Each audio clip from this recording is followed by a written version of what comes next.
We're in Rule 4 now. The only true title to anything is the MSO, or Manufacturer's Statement of Origin.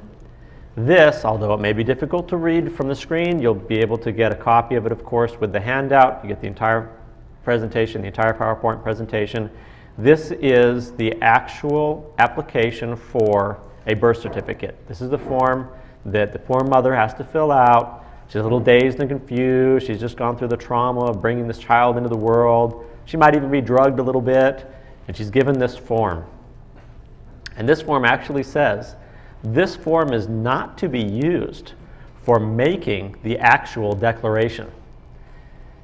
Declarations are how we create, right? I declare that I will operate all vehicles under the Motor Vehicle Code. Or in this case, I declare that I created a bastard child, that there is no father, and I pray that the state will step in and become the father for this poor bastard child. So this form is the application for the registration, but apparently in addition to it, there's another declaration that's required, because this one says this form is not to be used for making the actual declaration. Mother's specimen form or statutory declaration. So there's a whole other side of this registration. They really want to make sure they get their claws in deep, so nobody can come along later and say, well, I was a little dazed and confused and I didn't really know what was going on. And just to make sure that the right authority goes to the right entity, they make the mother fill it out with her maiden name.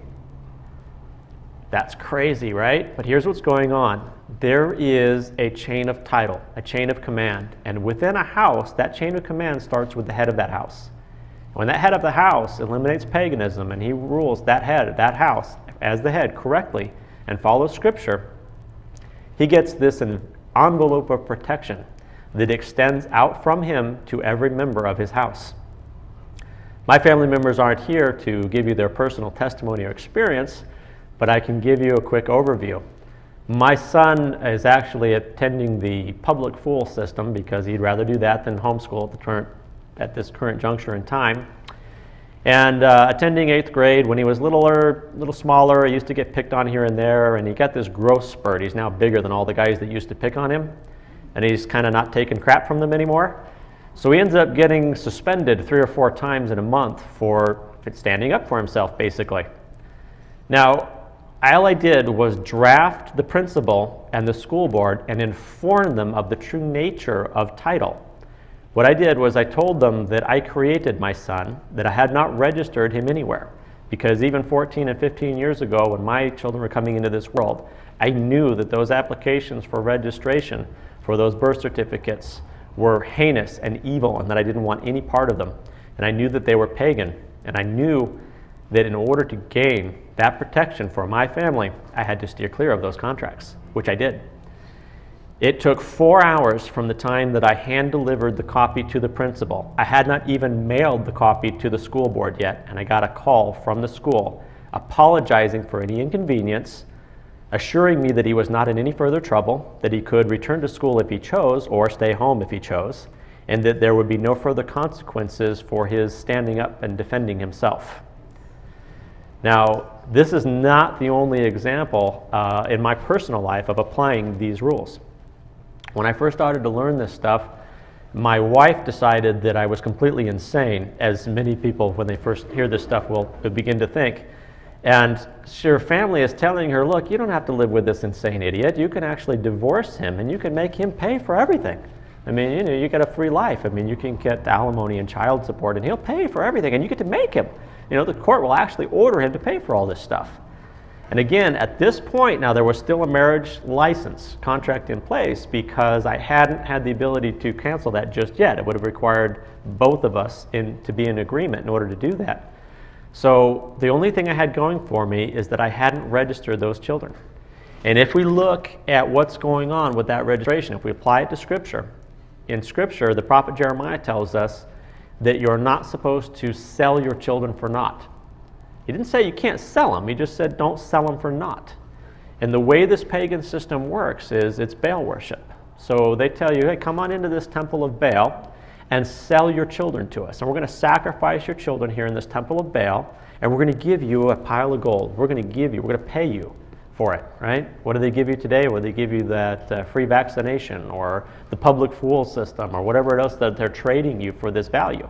And the prophet Jeremiah warns you, don't sell your children for naught. Now, when you don't sell your child, when you maintain that title, as the head of the house, you can actually extend this envelope of protection to each member of your house. Of course, I didn't have any gurus to look to. I didn't have anyone who had actually gone through this and could tell me, oh, don't worry, it'll be okay, just do this, this, and this. I had to rely on pure blind faith, which of course can get you in trouble, and it did. It got me in trouble later on. But in this particular case, what was going on was I got dragged into court on an order to show cause. She went out and hired this big bad attorney for $2,500, and he's going to beat me stupid, and he's going to get child support and alimony, and she gets to own everything, and I have to pay for everything. So he puts her up on the stand, and he begins to create these illusions. Right? When did you get married? And do you remember bringing children into the world? And he's creating all these illusions for this court case, and I get the opportunity to cross-examine. Under cross-examination, I asked her if she remembered bringing these children into the world. Yes, absolutely. And do you remember the application for the birth certificate? I certainly do. And do you recall whether or not I signed the application for the birth certificate? She goes off for 5 minutes. You refused to sign the application for the birth certificate. You didn't want anything at all to do with these children. And I'm the only one who wanted anything to do with them, and I should get them because you refused to sign the application for the birth certificate. I don't get to answer a single question more. I don't get to proceed any further because the judge stops the proceedings on the spot. And he says there's insufficient evidence to proceed with this hearing. I'm stopping this proceeding right here, right now. There's insufficient evidence. This court cannot move forward. And those children are leaving here with him.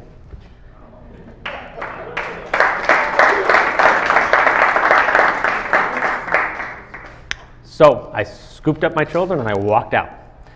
The attorney, who was representing the wife, dropped his briefcase on the way out, strewing everything across the floor. At the end of that day, I got a call from the wife. She says, would you like to work something out? I said, sure. Here's the way it goes. I'm the head of the household. As long as you recognize that, we're going to get along just fine. From that day to present, I have operated my home under Scripture in my view. I've managed it as the head of the house. And that protection has extended from me to every member of my household. My daughter came into this world 16 weeks premature, so she's a little on the thin side. So you can imagine coming home from kindergarten, CPS is right behind her. I mean, she comes through the door, and 3 minutes later, there's this knock on the door. And it's Child Protective Services. Mr. Albert, we need to speak with you. No, you don't. Mr. Albert, we need to speak with you. No, you don't. This went on for about 5 minutes. I finally warned them that they were trespassing on private property. They needed to leave immediately, which they did. I then drafted the school.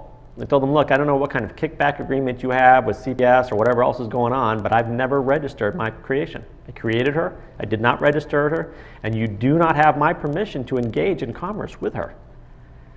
The wife had come into your school, scratched out the registration form, wrote enroll, and allowed my daughter to appear in your classrooms for the presumed purpose of gaining what we will loosely call an education. But I have not registered her, and I'm not giving up title, and you don't have my permission to use her in commerce. I got letters of apology from the school, the principal, and CPS.